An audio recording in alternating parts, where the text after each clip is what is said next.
সেটার কৃতিত্ব আপনি শিবির বলে কি দিবেন না? নাকি আপনার মধ্যে এই কৃপণতা কেন থাকবে যে এরা শিবির, এই জন্য তাদেরকে কৃতিত্ব দিতে চান না?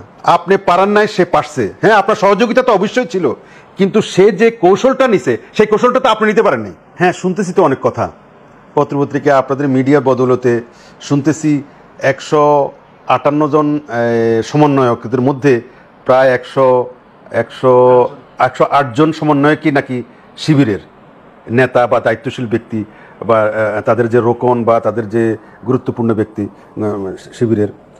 108 জনই যদি এই সমন্বয়কদের 158 জনের মধ্যে 108 জন যদি শিবিরের হয়ে থাকে, তাহলে তো এই আন্দোলন শিবিরে রচনা করছে।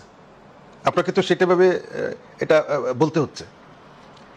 ঢাকা বিশ্ববিদ্যালয়ের ছাত্রদের মধ্যে যারা নেতৃস্থানীয়, তাদের অনেকেই এখন গা ভাষা দিচ্ছে এবং পরিচয় দিচ্ছে আমি শিবিরের সভাপতি, আমি শিবিরের সেক্রেটারি, অথচ এতদিন ছাত্ররা জানতো যে সে সাধারণ ছাত্র প্রতিনিধি এবং এই কোটা বিরোধী আন্দোলনের একজন ক্যাটালিস্ট এবং এই বৈষম্য বিরোধী ছাত্র আন্দোলনের গুরুত্বপূর্ণ ব্যক্তি, নেতা।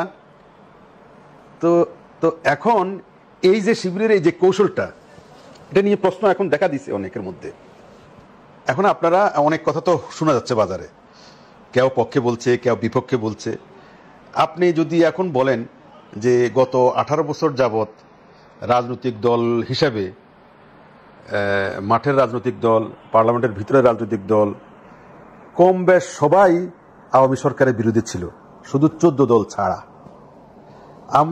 আমরাও অনেকে, আমরা যদিও মাঠের বিরোধী দলের ভাষায় কথা বলি নাই, কিন্তু পার্লামেন্টে বসে আমরা মানে তাদেরকে ছায়া দিয়ে কথা বলি নাই। এটা তো পত্রপত্রিকা সব জায়গায় রেকর্ড আছে, ইট ইজ রেকর্ডেড, পার্লামেন্টের প্রসিডিংস দেখলেই দেখা যায়। তো তা সত্ত্বেও আমরা কেউই বর্তমান সরকারের টিকিটিও ছিটতে পারি নাই 15 বছরে বা 1.5 যুগ যাবৎ। সমালোচনা করছি, মিছিল মিটিং করছি, তারপরে হরতাল না করি বড় ধরনের সমাবেশ করছি, দেশ বিদেশে ব্যাপক সাড়া জাগাইছি, বিদেশিরা অনেক দৌড়ঝাঁপ দিছে। আমেরিকা যুক্তরাষ্ট্রের মতো দেশ ডাইরেক্টলি ইনডাইরেক্টলি জড়িত হয়েছে, অনেক সাহায্য করছে বিরোধী দলকে, বিরোধী মতকে, সরকারের উপরে অনেক ডাইরেক্টলি ইনডাইরেক্টলি চাপ দেওয়া হয়েছে। তা সত্ত্বেও আমরা এই জগদ্দল পাথর সরাইতে পারিনি। এখন যদি এটা সত্য হয়ে থাকে, ছাত্র শিবির এই বৈষম্য বিরোধী ছাত্র আন্দোলনের ভিতরে ঘাপটি মেরে থেকে আপনার বিরোধী ছাত্রের আলখেল্লা পরে, ঠিক আছে, আপনার বৈষম্য বিরোধী ছাত্র আন্দোলনের আলখেল্লা পরে তারা এই আন্দোলনের ভিতরে ঢুকে তারা যে আন্দোলনটা রচনা করে এই সরকারকে হটাইছে, আপনি এটা কি গুরুত্ব দিবেন না? আপনাকে এটা গুরুত্ব দিতে হবে। এই কৌশল তো আপনার আমার মাথায় আসে নাই। রাজনৈতিক দল হিসেবে বিএনপি বলেন, অনেক 5 দল বলেন, 12 দল বলেন, জাতীয় পার্টি বলেন, আমাদের তো এই দলগুলোর তো দীর্ঘ রাজনৈতিক অভিজ্ঞতা আছে। এই দলগুলোর সেই চড়াই উত্তরাই পার হয়ে এই পর্যন্ত আসছে। অনেক রাজনৈতিক আন্দোলন রচনা করার, মুক্তিযুদ্ধের মতো একটা রাজনৈতিক দল, মুক্তিযুদ্ধ মতো একটা আন্দোলনকে নেতৃত্ব দেওয়ার মতো একটা দলকে বিএনপি,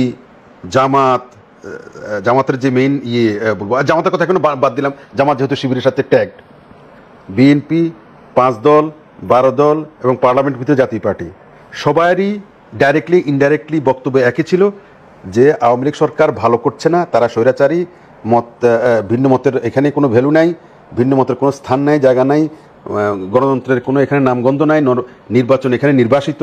এই সবগুলো তো আমরা কম বেশ বলতাম, আমরা না হয় একটু কম বলছি, সবাই বলছে তো। তারপরেও আমরা এই সরকারকে ঠেকাইতে পারি নাই। উচ্ছেদ তো দূরে থাক, তারা বরঞ্চ আরও বেশি ঝেঁকে বসছে। সেই জগদ্দল পাথর, সেই মনস্টার, সেই এরকম দৈত্যকে হটানোর জন্য এই তরুণ ছাত্র সমাজের মধ্যে কয়েকজন যে আপনার এরকম একটা কি বলবো, এরকম একটা চাণক্য কৌশল, আমি তো বলবো এটাকে চাণক্য কৌশল, যেটা প্রতিষ্ঠিত রাজনৈতিক দল, ক্যাডারভিত্তিক রাজনৈতিক দল বা যারা আন্ডারগ্রাউন্ডে যায় রাজনৈতিক দল, তারা ছাড়া আর কেউ করার সাহস দেখানোর কথা নয়।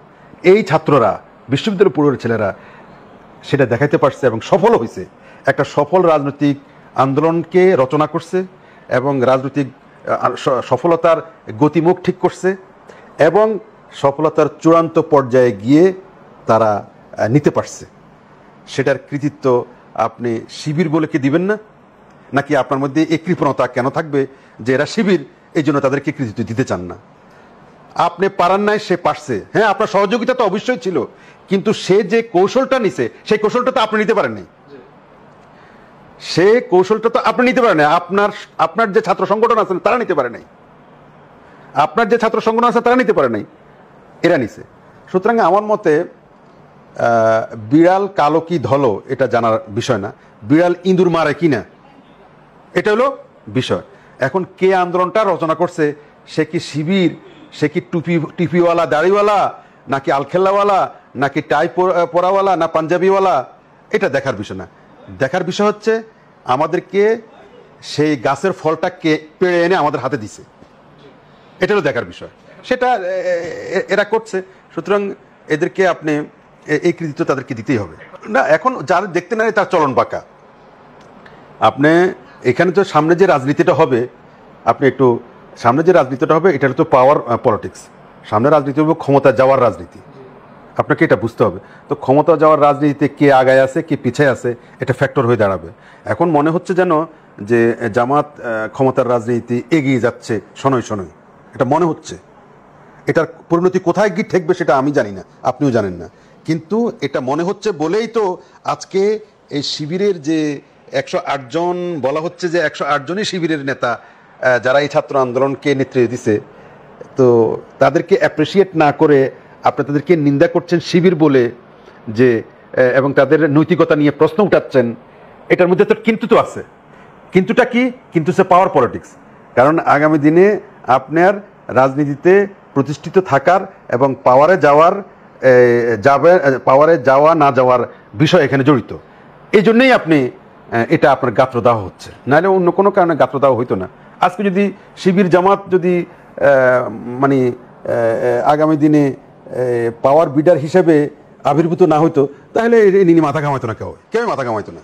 আপনি এই জামাত শিবিরকে রক কাটা জামাত শিবির বলার কোনো যৌক্তিকতা নেই। এই জামাত শিবির অনেক পোড় খাওয়া একটা রাজনৈতিক দল। তারা বাংলাদেশে